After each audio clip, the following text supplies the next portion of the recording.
What's up, everybody? Welcome to the pre-party. This is the pre-party with J-Cal, a presentation of Alliance-Wrestling.com, your number one source for news and information for the National Wrestling Alliance. My name is J-Cal, hence why we call this the pre-party with J-Cal. And what an exciting bunch of news that's been released here in the last few days. I don't know if you guys are aware, but the NWA has decided to bring some new titles into the program, onto the show. So, I mean, we got some fun stuff coming up the pipeline for the NWA. I mean, more titles. Of course we need more titles. How can you run a wrestling promotion with only 9 championship belts? You obviously need 11, and we'll talk more about that momentarily. Also on today's show, we're going to give you a preview, a pre-party, if you will, of what's happening on tonight's NWA Power. Every Tuesday at this time, the hour before Power, we talk to you, that hashtag NWA fam, and we go over all the news and information for the National Wrestling Alliance and preview tonight's episode of Power. So we're glad you're here. First, I want to say hi to all my pals, all my friends, all my Romans and countrymen. I see that NWA Gold is in the house. Wrestling with the MMA is also here. I see Willie Bowen, Doty, and the great Hisa. So again, we got a great crowd already here in the chat. If you're here and you're not posting, hi. And if you'd like to chat, feel free to chime in. We love reading your comments. This is a very interactive show. I will read your comments. We do get involved. I want to hear your takes. This isn't just J-Cal show. It's our show. It's a collective show. So let's keep going. Willie Bowen's already at it. He's saying if you bring more titles, the NWA should increase the roster. And Willie, I think you are onto something, my pal. I think that might be what we see here. If we look at this, the NWA as itself, we are in a series of flux, right?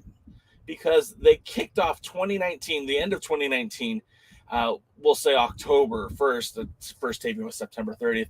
But the first taping of October, the second night, Power kicked off so hard and so fast on the power of, no pun intended, of the benefit of All In, the benefit of the 70th anniversary show. They kicked off 2019 with the pay-per-view that they had. And then they had Crockett Cup, and the momentum was going so well for the NWA. When Power struck, I mean, they were doing press conferences at the Hard Rock. I was there. They were doing publicity everywhere. You know, the world's heavyweight champion, Nick Aldis, was on Atlanta programming, television programming, hyping up the show. Things were moving very, very well for the NWA. And then, of course, they introduced Hard Times. We also had I can't remember the other pay-per-view's name, but the show 2019 was really kicking off to be something special. 2022, that door was starting to open up. We saw the return of Jack Stain. We saw the re-debut of the television title. Things were moving in a very positive direction, and then COVID hit.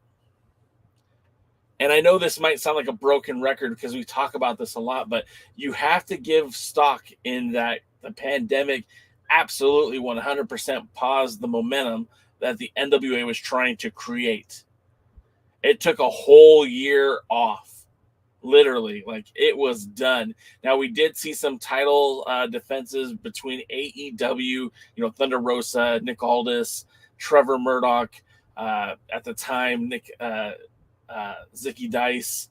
They were getting those title matches in few and far in between promotions. The United Wrestling Network came in with Primetime Live, so we did have a few more title matches available on pay-per-view that we got to see.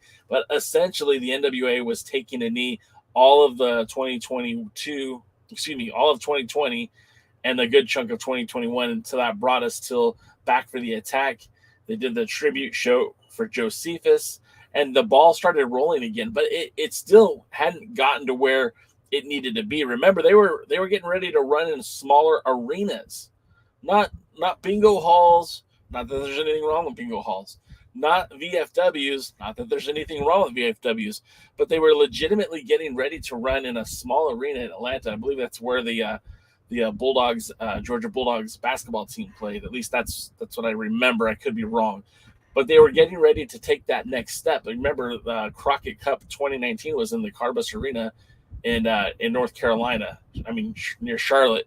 So you could see that they were moving in that direction. I mean, at the time, they had even brought in Scott Steiner for a few shows. They brought some talent back in from Ring of Honor, like PCO, Marty Scurll, excuse me, not PCO, Brody King, who now is with AEW, Marty Scurll, and they were looking to grow that roster, and you could see where they were starting to make those strides at the end of 2019. So now in 2022, after a full year of running live events, I mean, this is it. They need to start stepping up. And so when they reintroduce these titles, the women tag team titles that hadn't been seen since the early 80s, they brought back the World Junior Heavyweight Championship, which I think was a huge – they should have done that before they brought the TV title back, honestly. I mean, could you imagine Ricky Starks and Matt Cross fighting over the Junior Heavyweight Championship? Huge missed opportunity. But this is where they need to be. And I think they're leveraged right now where they've got the YouTube channel starting to fire on all cylinders. They're getting more views on the channel. Its presence is growing. You've got them on Fight. They're still, as far as I can tell, Fight seems to be happy with the numbers that they are getting. And remember, if you sign up for that the premium membership on Fight, you're getting every pay-per-view for free. Or you could look at it as you're paying for a year of pay-per-views and getting every episode of Power for free. It doesn't matter how you really look at it. It seems like they're doing things. They're starting to get in the right flow of things. Doty says, I still believe that the biggest blow for the NWA is losing Lagana, then the pandemic itself. See that actually never stopped producing content until Lagana got busted. Busted is not the term I would use, but I would say Lagana got let go of. I don't think he got busted. He was never brought up on any kind of criminal charges. He never did anything that was deemed illegal. It's unfortunate, the circumstances that surrounded his separation from the NWA. And clearly, he was a very valuable asset to the National Wrestling Alliance. But with that being said, with him gone, I mean, it did take a while for them to restructure, to get going in the right direction. And I feel, again, I'm going to say, I feel like they're getting there again. I feel like they're starting to get back back to where they need to be. Hisa, our pal, says, let's add the International Midgets title and the Chase Plaza Women's TV title. Also, the Oak Grove Trios title. You know, the Oak Grove Trio title actually sounds pretty cool. That's a venue that they go to. So far, it seems like twice a year for those power trips. Actually, 3 times. Because they did 2 power trips, and I don't remember the other show that they did. But anyways, that might not be a bad idea. Oak Grove Trios title. Huh. Something to that. Anyways, I know he's just joking around, but like there could be some benefit to that. I mean, if it's a local, just a division just for that show, just for that territory, you know, I jokingly said at the beginning of the show that you can't have a wrestling promotion without 11 championships. Now, obviously, that's tongue-in-cheek because having 11 titles means that you should have at least 5 solid challengers for each title, right? And I don't know that in any aspect of the NWA that there's 5 good challengers for any title, right? I mean, who name me the top 5 for the junior heavyweight division? Colby Corino, Kerry Morton, hell, Ricky Morton. Who else? Alex Taylor, maybe? Gustavo? I mean, Gustavo's a jobber. And no disrespect to Alex Taylor, but he's more of a tag team wrestler at this point. There isn't a top 5 of your junior heavyweights. Give me your top 5 TV title contenders. Well, we know Odinson. Who else? You can tell me Mims? He's on the IL. You can tell me Pope? No. Who are your top 5 for the TV title? Magic Jake? He doesn't win matches. There is certainly an issue with building up stars. There's certainly an issue with trying to have challenges for these titles. And when the NWA doesn't have a top 5 for really any bracket, like go to the women's division. Tell me your top 5 women world champion competitors, right? So if you have Camille is your top dog. She's your champ. And let's just say Killian King, because you got the big win last week over Allison Kay. And let's say Allison Kay. And let's say Natalia Markova. Okay, that's 3. Then who? Genocide? Okay, there's 4. Give me your number 5. Max the Impaler? Oh, okay. But she hasn't even wrestled but one singles match so far. Taya Valkyrie? Okay. Not a lot of face time in the NWA. Maybe the women's division could probably list 5 number 1 contender or 5 contenders for that title, but I don't think any of the other divisions can. Willie wants an NWA North American Heavyweight Championship, which Dodie responds with, please don't give Billy any more ideas. Dodie also says, Billy hacked your PC or that championship after dark.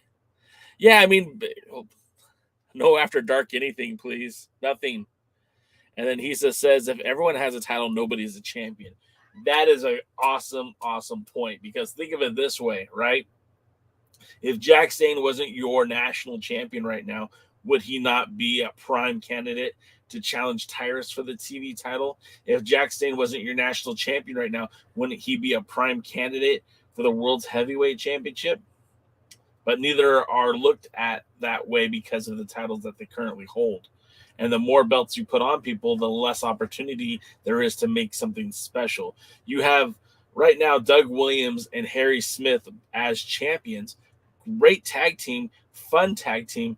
I think they'd be better off splitting them and having Harry Smith enter the national division or the world heavyweight title division, and having maybe Doug challenge for the junior heavyweight championship and put him in that division, and strengthening that division by having such an incredible athlete in that junior heavyweight division. That's just me, though. I could be wrong. Who knows? But getting to the junior heavyweight, the announcement for the U.S. Championship. Now, we have to take into consideration a few things about the NWA reintroducing these United States tag team titles, because we know that Billy Corgan loves paying homage to the Jim Crockett promotion era. I mean, those titles in the Jim Crockett era really only existed from 1986 to 1992. You're talking about a total of really 6 years for the second tier titles that were dominated by like the Fantastics or the Freebirds or the Midnight Express, right? And that the Freebirds were Garvin and Hayes, not the original lineup of the Freebirds. And your Midnight Express was Eaton and Lane, not Condrey and Eaton or any of the other variations of the Midnight Express. And of course, the Steiner brothers, good God Almighty, they dominated when they were the U.S. Tag Team Champions. But when you look at this, those titles, I mean, look at the champions from past, like the last recognized Jim Crockett promotion era WCW United States Tag Team Champions were Dick Slater and the Barbarian. Like, are we going to really hang our hat on the history of these titles? Do they really have that much significance? What about Greg Valentine and the Tailor-Made Man? For you guys who don't know who the Tailor-Made Man is, that was Terry Taylor, right? And then you've got Big Josh. We interviewed Big Josh many, many years ago. And Ron Simmons were tag team champions. The Young Pistols, Steve Armstrong and Tracy Smothers, right? The WCW Patriots, Firebreaker Chip and Todd Champion. I mean, obviously these were more in the WCW days than the NWA days, but of course you had like Flying Brian and Z-Man, Eddie Gilbert and Rick Steiner, the Varsity Club, Dick Murdoch and Ivan Koloff, Barry Windham and Ron Garvin. I mean, Ivan Koloff and Crusher Khrushchev. I mean, the titles obviously have history. I don't know if it's a history that 100% needs to be showcased again. And again, when we talk about having difficulty just filling the top 5 for regular tag teams, I know our pals over at This Is Pro Wrestling, their podcast with Will Martin and Danny Deals and Kyle Davis and Joe Galley, and of course my brother Gary Horn. I know that they're excited about having these titles reintroduced to the NWA. And I got to agree with Danny Deals, which is something I never thought I would say. This division, to me, I feel like it's made for Jeremiah Plunkett and Alex Taylor, the brothers of Ill Begotten. But I just don't know if it's a necessity. I don't know if this is something that the NWA truly needs. And again, I understand that this brand is growing. I do understand that they are doing more live events now than they've ever done before. They're doing more pay-per-views now than they've ever done before. And under the Billy Corgan Lightning One era of the National Wrestling Alliance, they are moving forward. And this is all good. But you're reintroducing a title without an actual division. And they did this before with like the women's division. And they kind of did it with the junior heavyweight division, right? If you go to the junior heavyweight division and you look at Homicide, of course, Homicide's been a part of Power since day one, and that's great. But some of the people they brought in for those matches aren't even in the company anymore. Austin Aries, where's he? Rhett Titus, I'm sure he'll be back. I'm almost positive he will be back, but we haven't seen him since.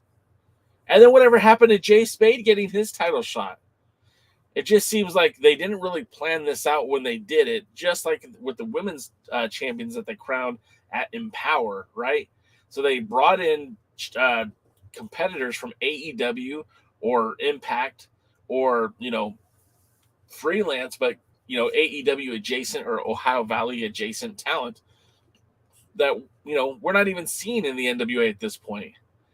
Red Velvet's not here. I mean, we just got Kylan King back a few months ago, but Red Velvet hasn't been part of the show. We haven't seen any of the Free Babes at all make their return to the NWA. And it just kind of feels like, I don't know exactly if they had a plan in store when they introduced the women tag teams, the tag team division, when really Marty Bell and Allison Kay, the Hex, were the only genuine tag team at the time that was an NWA like production. When you look, I mean, Ella Envy and oh my gosh, what's her name? Kenzie Page. When Ella Envy and Kenzie Page won those titles, I mean, they're a good tag team and they're solid. Their in-ring work has been fun, and the whole gimmick between the good and versus evil type dynamic that's going on between them has been fun. But like, again, who are the challengers? Marty Bell and Allison Kay, sure. Who else? They don't have 5 women that are in tag teams, at least on a regular, consistent basis. We don't even have Kylie Ray and Tootie Lynn. We don't have them as a tag team, at least not on camera for a while. So it's again, I just feel like this decision might not have been well thought out. Although I do like the idea of a United States tag team titles, we don't have the talent pool yet. And by we, I mean they. I mean, the NWA does not have that tag team division. And I was listening to This Is Pro Wrestling podcast, and Will Martin said, hey, yeah, this is great for tag team wrestling. Sure. If you keep bringing in the Briscoes, who are now, I guess, somehow connected to Ring of Honor, if OGK stick around, if we still have a lot of Rebellion as part of this division to add with guys like Marche Rocket and Jordan Clearwater and maybe the Ill Begotten Boys and, maybe Paro and Odinson if they reconnect, maybe even Strictly Business, right? Thom Latimer and Chris Adonis. Maybe you do have enough bodies for that, but I just feel like you don't even have enough bodies for the world tag team titles, let alone a second tier titles. It just, I don't know. What are your guys' thoughts? I want to get to them. We'll see what you guys have to say. Willie Bone says, what about the contenders for the women's tag team championships? Yeah, I think we just hit that. There isn't a whole lot. Sean Mega says every promotion has too many titles. That's the thing now. Well, you look at AEW, and not that I'm a huge AEW guy. I really don't even watch the product, but I know that in total there's like There's 2 women championships, the TBS title and the AEW Women's Championship. There's 2 men's titles, which is the AEW World Championship and the TNT title. And then they have the tag team titles. That's it.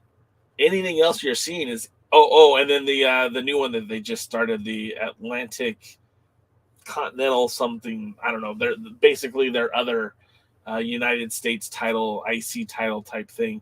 So yeah, they did introduce that. So okay, that's a total of 7 belts, 7 belts total for the company.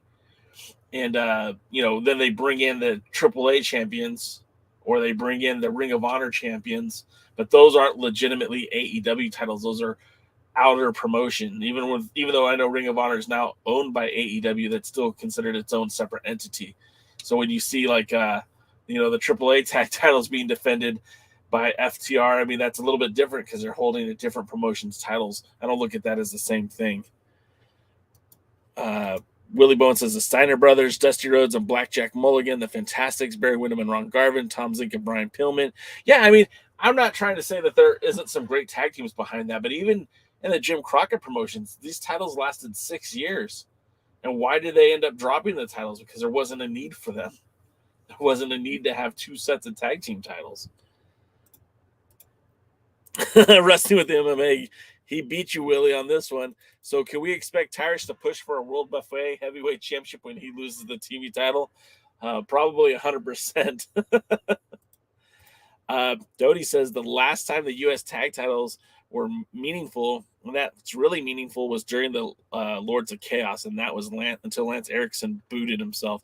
Yeah, that's the other thing, right? Because I know a lot of our new viewers, or when I say new, people who just started watching the NWA during this Billy Corgan era, or only go back from the old days till now, they might have missed out on that era in between where we had NWA Smoky Mountain, which is now Innovative Pro Wrestling, but basically they changed their name when they left the NWA. And during that time, they had created their own set of the United States Tag Team Champions. In fact, those titles are currently held by Kerry Morton and I have it right here. Kerry Morton and JC Adams, who's not in the NWA. But like Jody brings up, there was a tag team, the Lords of Chaos, Damian Wayne and Lance Erickson. Now, Damian Wayne is one of these guys who is like an unsung hero of the NWA in that era, pre-Billy Corgan, post-TNA, pre-Billy Corgan. Damian Wayne was a guy that held the North American Championship, the National Championship. He was all but he should have been World's Heavyweight Championship. And to be quite honest with you, I feel guilty because it's because of the website that I put out with our message board, which was the reason why that board of directors decided not to put the title on him. I know it sounds crazy, but at one point, your boy Jay Cal, I guess, had some influence there on the NWA. Anyway, he should have been champion. He should have been world champion. And as a way to keep him happy, he and Lance Erickson were the United States Tag Team Champions, and they were supposed to go win the World Tag Team titles in Japan. That's a whole other story.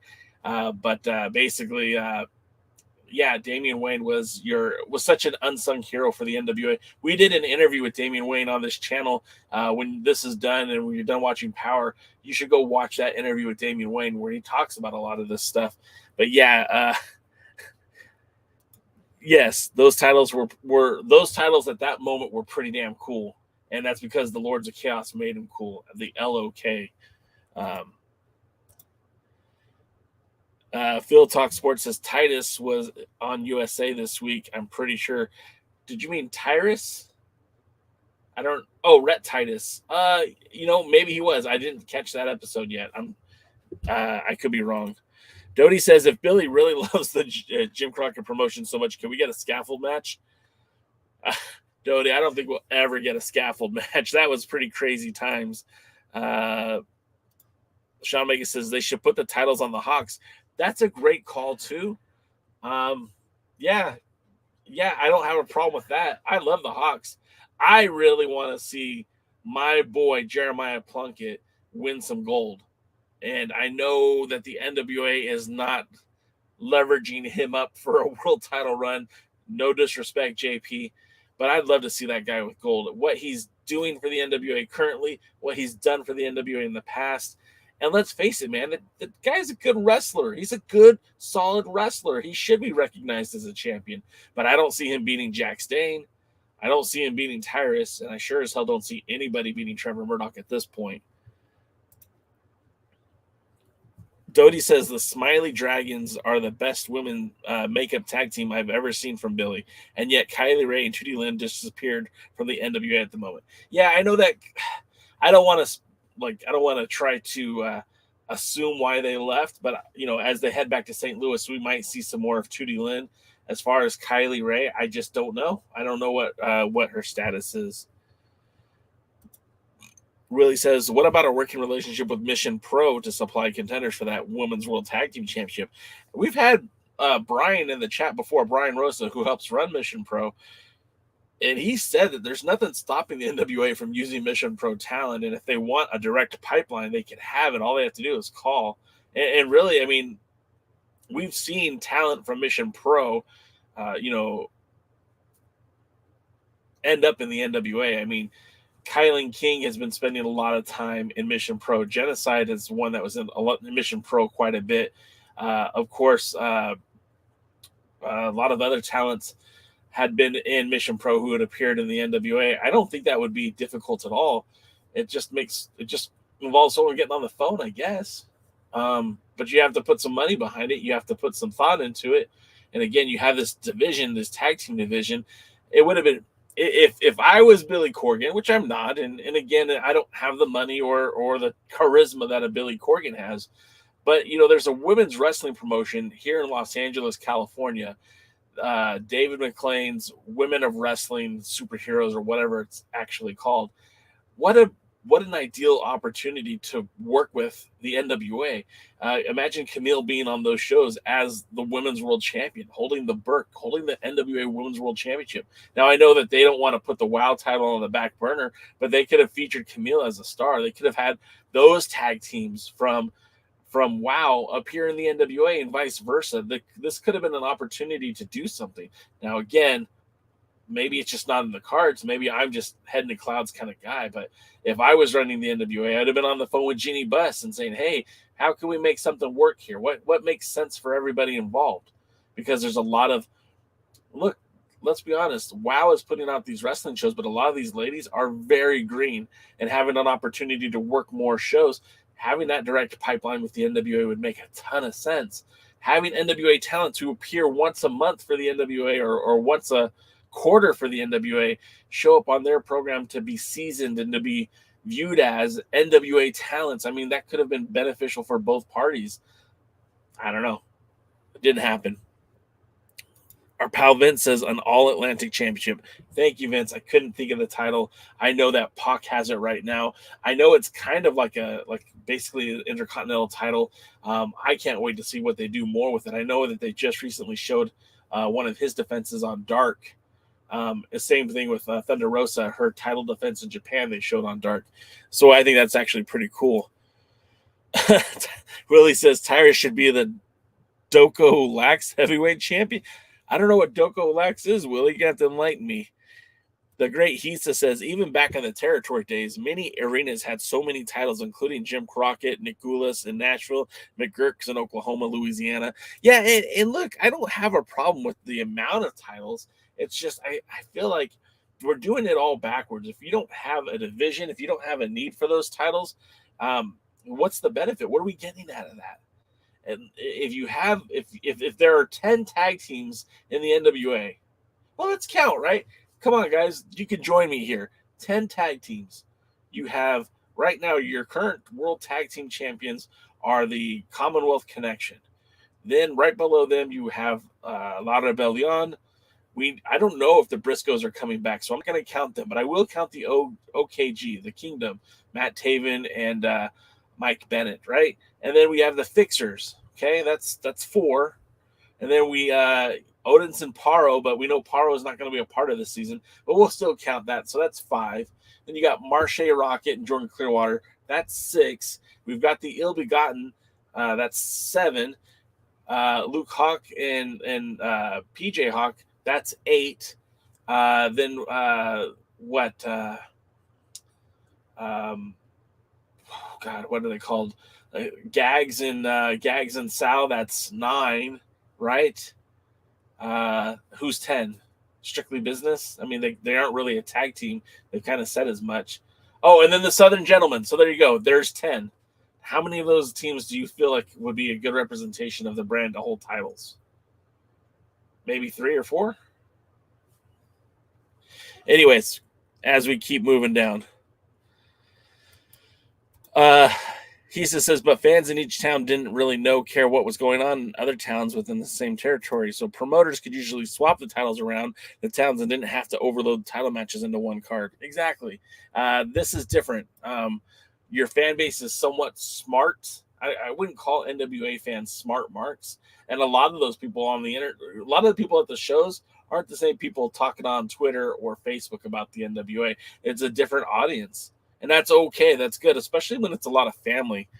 Vince says, I keep saying Billy needs help with booking. Why not bring in someone like Road Dogg or Gabe Spolowski? He has options, I think. It must be his ego. I think part of it is, like, this is his baby. This is his toy. This is his fun.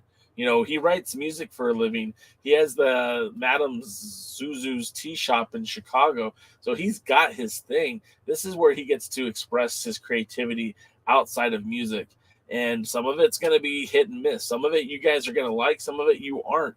I do feel he's really booking for an audience of one, and he doesn't really care if you like it. He just enjoys it himself. But when I say all that, I know that they have people out there measuring reactions to what they're doing. I know there's market research companies that's kind of why Cardona won the title, because he had great marketing numbers.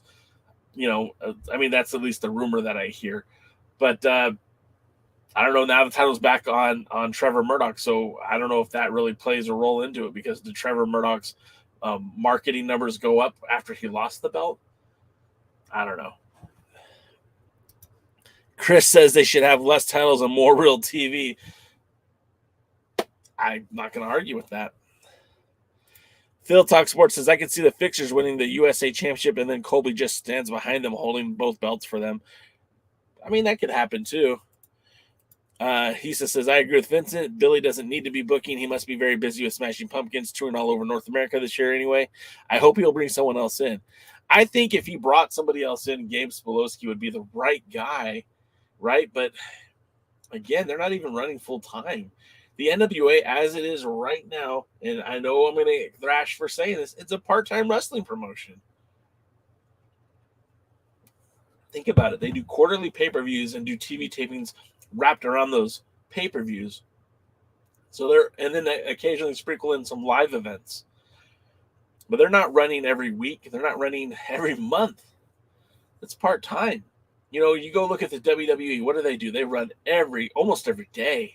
Like, I think 300 days a year, maybe 280 days a year, compared to the NWA running, 14 times?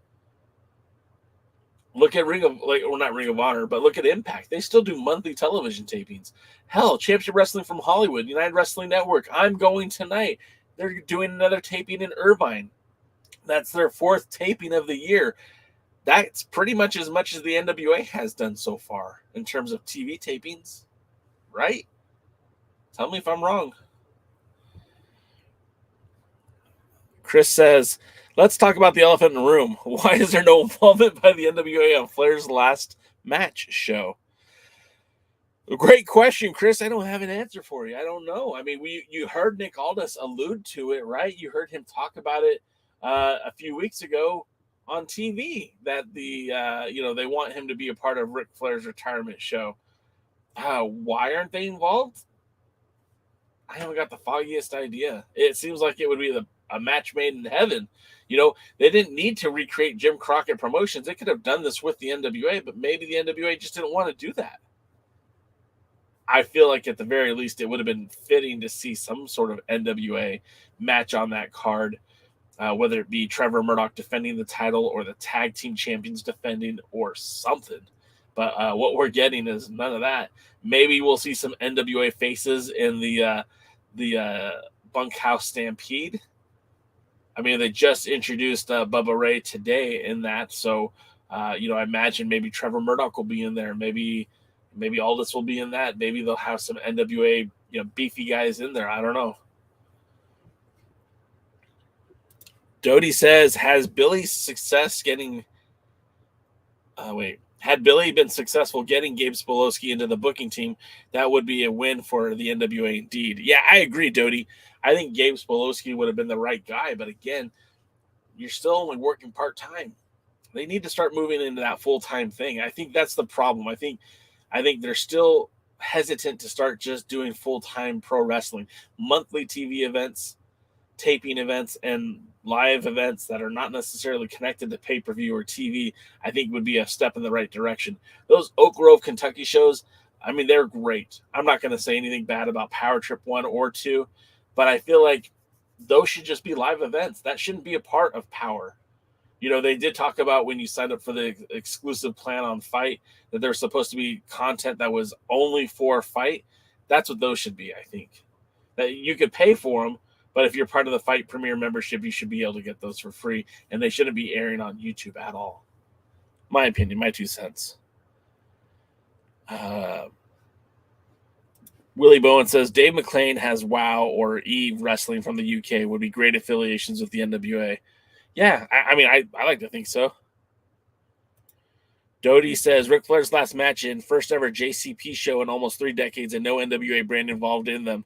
A shame, or maybe it's time for Billy to move on from his JCP obsession. I mean, there's some hard pills to swallow, right? It takes 2 to tango. Maybe Ric Flair didn't want the NWA involved. We have to consider that. Maybe those who were paying for the show didn't want the NWA involved. Again, things we have to consider. Maybe Billy Corgan didn't pick up the phone early enough, and they went with MLW instead. I don't know. Ben says, Heeb's in the house. He says, where do you want to see all this? Laugh my ass off. Yeah, I mean, again, where would he be? Sean Megan says, ask Mark Madden what he thinks about Flair's last match. Yeah, okay. I know that relationship ended poorly. Wrestling with MMA says the chat in this is pro wrestling chat likes gags and it seems genuine. Yeah, man. Well, again, I know that we have a lot of our audience members watching their podcast, and believe me, there's no tribalism here. You guys watch whatever the hell you want to watch, whatever you enjoy watching. I'm here to support that. If you want to watch MLW, you want to watch other podcasters, I'm cool with that. If you guys keep coming back to see me and hang out with me, that's all I care about. But yeah, I do see that a lot of the NWA fans do like gags, and that's cool, man. Not my cup of tea. I think a gimmick change would make it so much more palatable, but as it is now, I don't like it. My 2 cents. Chris says Murdoch only got the belt to draw a semi-crowd in the St. Louis area. Bro, I don't think so, man. I don't think Murdoch is that kind of a draw. I don't think it would matter who comes to St. Louis as world champion. I think it could be Trevor Murdoch. It could be Lance Hoyt. I think it would still get a pretty decent draw because it's St. Louis, because it's the chase, because of the history. Willie says Billy Corgan should have let Dave Marquez fill the void left by Dave Lagana. I'm not giving out too much inside information, but I know that idea was floated around.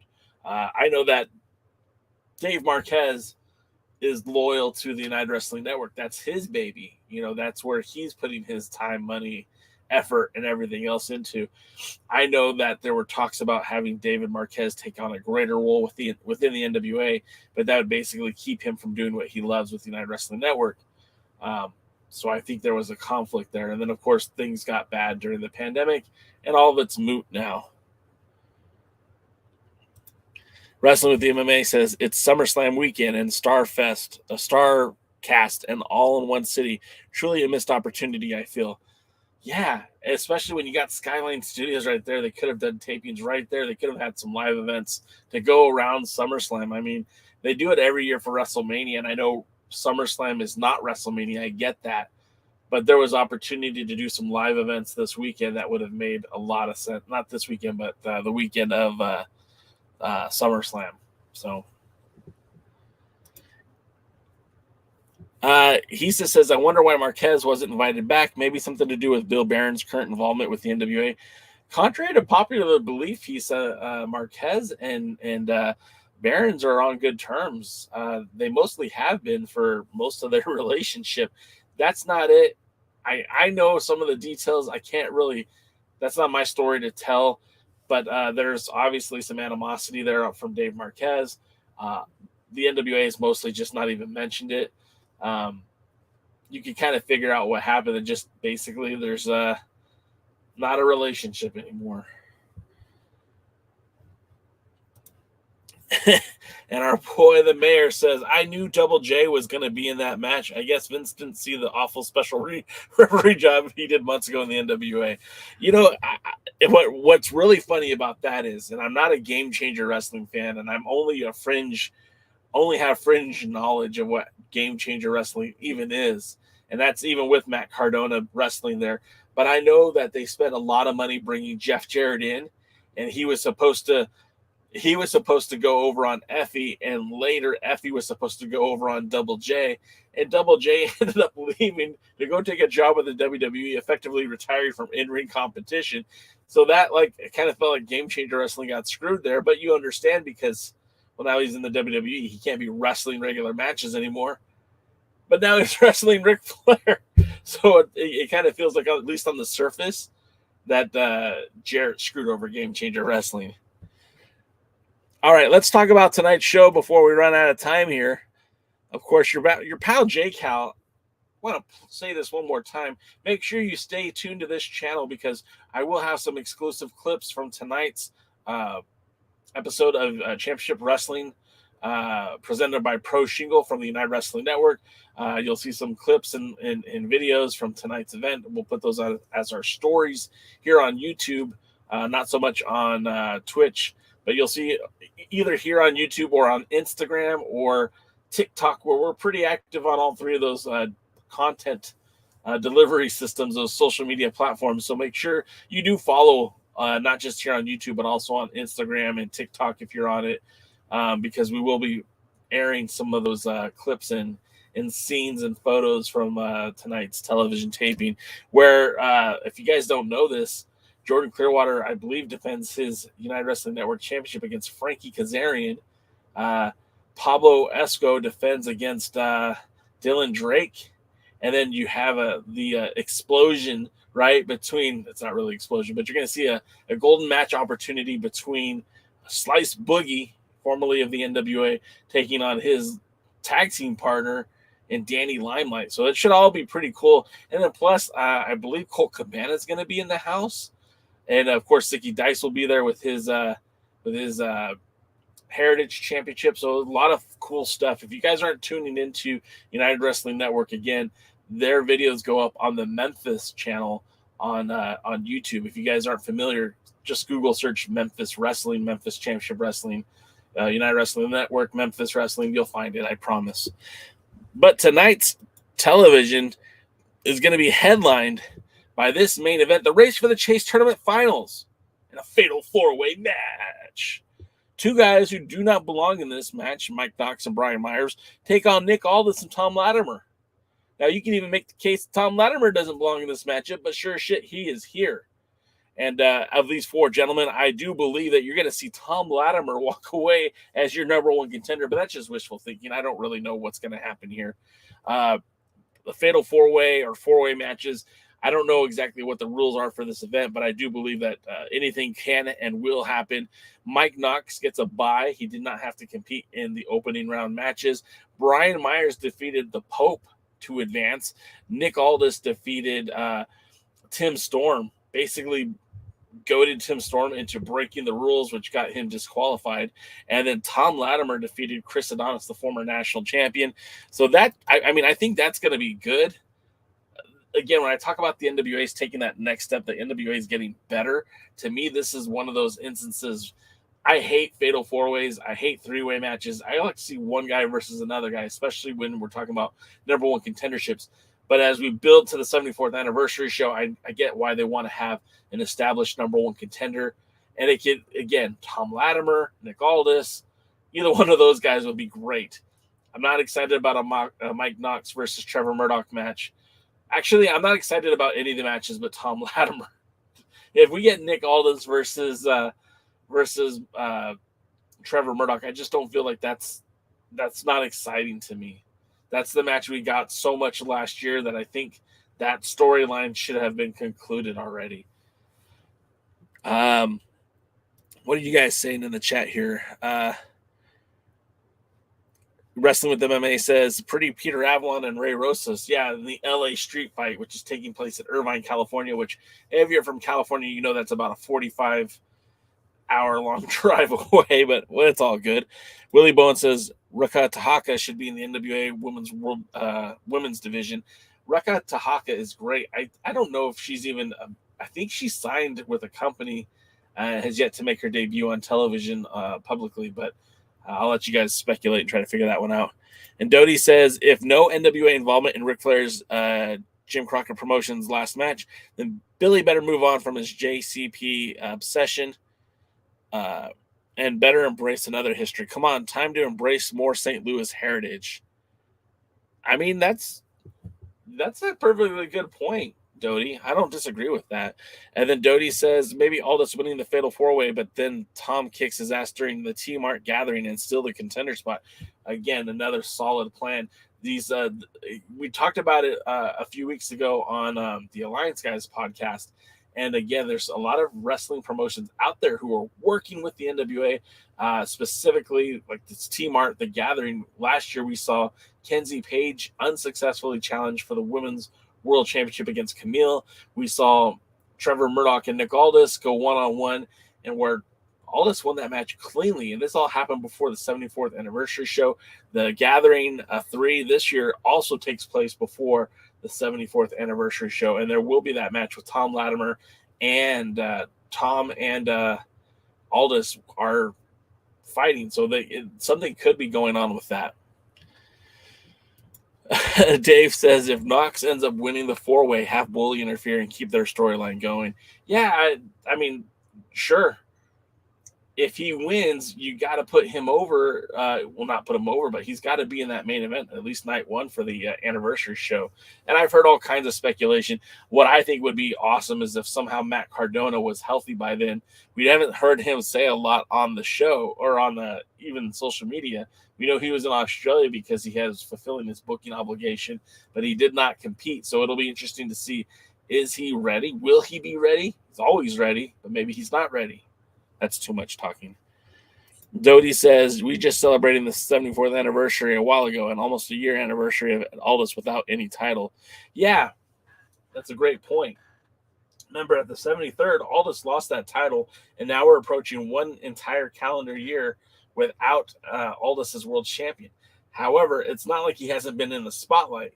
He very much has been a part of what was going on in the NWA. He bowed out gracefully to Trevor Murdock, but as soon as Cardona won that title, it was all about Aldis and that title shot again. And I think that's what hurts it hurts. We talk about the significance of having Aldis out of the division, but if he's constantly trying to challenge for that title, it doesn't matter that he hasn't won it or whatever. It's just, I don't know, it feels like he's still there. He's still a part of it. It would have been nice if they would have went with the original plan of putting he and Doug Williams as the British Invasion and had them go after their tag titles. And then we could have had a nice spot for Aldis to be in without complicating things. And then imagine if Harry Smith came to the NWA outside of that tag team. Maybe Harry Smith is a guy that could have went after the world title, or at the very least, somebody who you could have put in a feud with Jax Dane for the national championship. I think there would have been a lot of good things to do. Dave Scooby says, have Aldis take the TV title and work his way back to the 10 pounds of gold. Another brilliant idea. That would have been a great way to keep him away from the world title, but pushing him towards it, right? That would have been great. Because see how long it's taken, Tyrus to get to 7 victories? That's like 7 months. You could have built up the TV title, building up to Nick Aldis challenging for the World's Championship, instead of just putting him in the ring with Matt Cardona because he never got a rematch. The mayor says every time the World's Heavyweight Championship is on screen, the belt should be prominently shown also.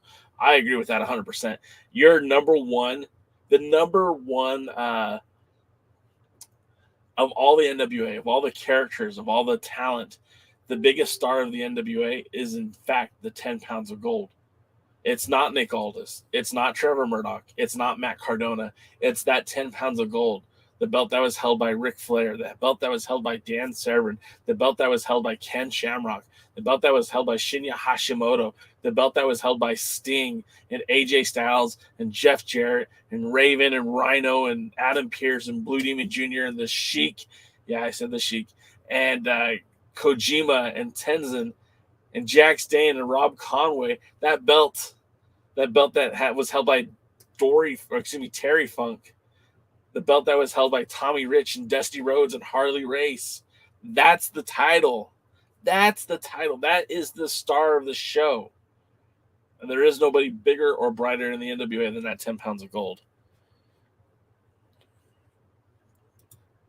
Devin, it's okay to be late, man, because you can always watch the replay here on youtube.com/The Alliance Blog. And then the mayor says, is it true William Patrick Corgan pays for Aldis' suits? I mean, I don't think so. I mean, look, you got to understand, Aldis made some good money when he was working in Impact. He was making some good money as world's heavyweight champion for the NWA. Mickie James is making pretty good money too, right? I mean, she was a former WWE superstar. She was a big-time star in Impact recently and in the past. I mean, I don't think that they need Billy Corgan to pay for his suits.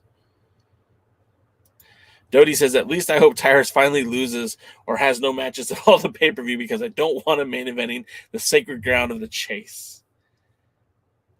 That's totally fair. I get it. I'm sorry, Tim. Please accept my apologies. Devin says, and Corgan buys all of Murdoch's flannels. I mean, that doesn't surprise me. That wouldn't. Mayor says Latimer made that crack. That makes sense. That sounds like something Latimer would say. Conspiracy Corgan. Sorry about that bad impression. Another match I'm really excited to see tonight is Ella Envy back in the ring against Max the Impaler. This time, spotlighted by Taya Valkyrie, the belt collector. She is your Impact Tag Team Champion, Women's Tag Team Champion, the Reina de Reinas AAA Champion, the XPW Women's World Champion. Hell, she just won the WSW Women's Australian Championship. Taya Valkyrie is that good, and she's the focus of this triple threat match. Hopefully, this sets up some implications down the road. Maybe we'll see a Taya Valkyrie versus Killian King match to set up a number one contender against Miss Camille. I personally like the idea of Max the Impaler and Chelsea Green being a tag team, being a band of misfits. I think that'd be a lot of fun. I'd like to see what you guys think about that. Also in action tonight, we get everybody's favorite magician and sidekick CJ taking on Eric Jackson, the man who's been brutalized, beaten, left for dead, has had his trunk popped more than once by our pal Jack Stain. This is a matchup that I'm sure will open the card just because it's a throwaway match. I don't really care much about Eric Jackson. I only care a little bit more about Magic Jake Dumas. We talked about this at length on the Alliance Guys podcast. Jake Dumas could be something special if they let him. So far, they have not. And then, of course, this match everyone should be paying a lot of attention to this. Taven and Bennett taking on Mecha Wolf and Bestia 666. I'm talking about La Rebelion, OGK. This match is going to be great. Solid tag team wrestling. OGK, former Ring of Honor tag team champions. La Rebelion, former world tag team champions for the NWA. Both of these teams should have faced each other at Crockett Cup. That didn't happen, but I really feel like this is going to be a very, very good match. And I think a lot of us are going to be surprised just how talented OGK are, and they're going to match speed, strength, and agility with La Rebelion. More of your comments. Let's see. I'm kind of lost here. Willie Bowen says William Patrick Corgan pays for Tyrus' buffet and grocery bills. Man, he's going broke. Dodie says almost a year since Aldis lost the title. Did the doc still mourning about that? you notice how you haven't seen Doc Stinson around on social media that much lately? He's still in mourning. Devin Dowling said, who would I pick to dethrone Homicide? I really feel like Colby Corino is probably the guy to do it, but I also really like PJ Hawk. And I think if you're going to use somebody to dethrone Homicide, PJ is the guy that would benefit the most from that rub. But right now, I wouldn't take the belt off of Homicide just because he's doing so much with it and has been so impactful as champion. Mayer brings up that she's also the MLW, I think it's called featherweight champion. That's their women's division. I think it's featherweight. And Devin corrected me, Kylan. I say Killian. It's Kylan. Thank you, Devin, for pointing that out. Appreciate you, brother. Taya Valkyrie is Impact Wrestling Tag Team Champion with Rosemary. Yes, I think we hit that. I meant to if I didn't. That is a killer tag team match, Devin Dowling. Yeah, I agree. I think that'll be a lot of fun. Dave Scooby says the OGK could be the NWA USA Tag Team Champions. They very well could be. Taven and Bennett are great. I don't think they get nearly enough respect that they should. I mean, those matches that Bennett had with Aldis, both in Primetime Live and on the NWA programming, I thought were very, very good.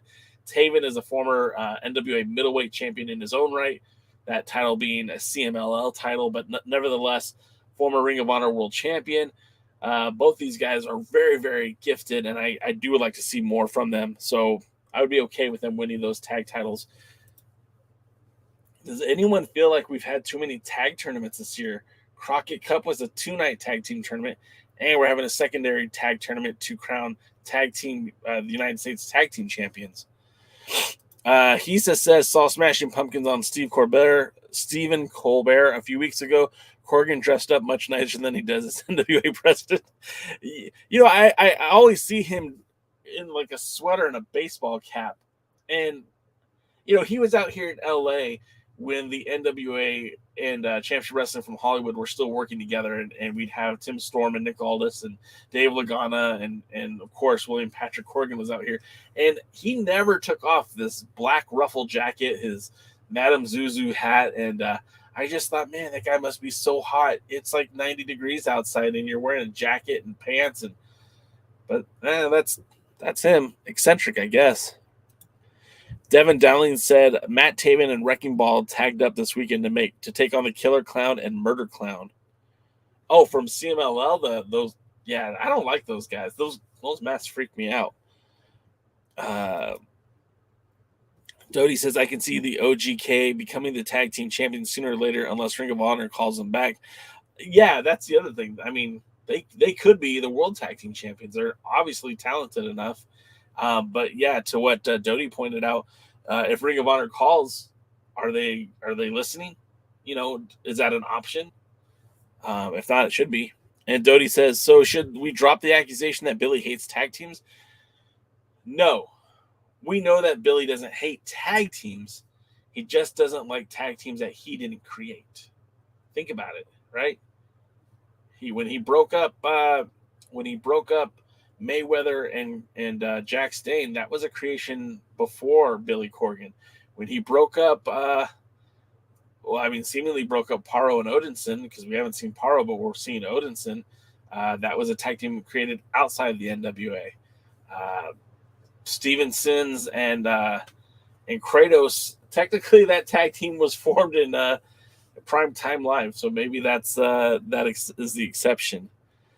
Devin Dowling says the OGK versus the Fixers is my top 5 tag team matches in all companies this year. It's crazy to think that was this year, that those matches happened this year.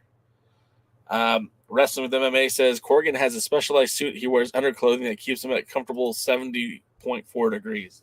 Well, that makes a lot of sense. Those eccentric millionaires with their air-conditioned suits. Anyways, guys, that's going to do it for us here at the pre-party. You got just a few more minutes before we go power. So make sure you check it out. If you did like the show, hey, give us that thumbs up, subscribe, all that good stuff. We'll be back here on Wednesday, tomorrow at 5 p.m. Eastern. 5 p.m. No, 6 p.m. Eastern, 3 p.m. Pacific for the other Alliance guys. That's our buddies Dave Scooby, who's been in the chat, Jeremy Wrestling with MMA, who's been in the chat, and Tim from NWA Gold. Those guys will do their take on this week's show and a bunch of other topics they'll be talking about. And, of course, the granddaddy of them all, the Alliance Guys podcast, the original, will be meeting Thursday nights at 6 p.m. Pacific. 8 p.m. Pacific, 8 p.m. Eastern, 5 p.m. Pacific. Until next time, guys, thank you for checking us out. We'll see you at the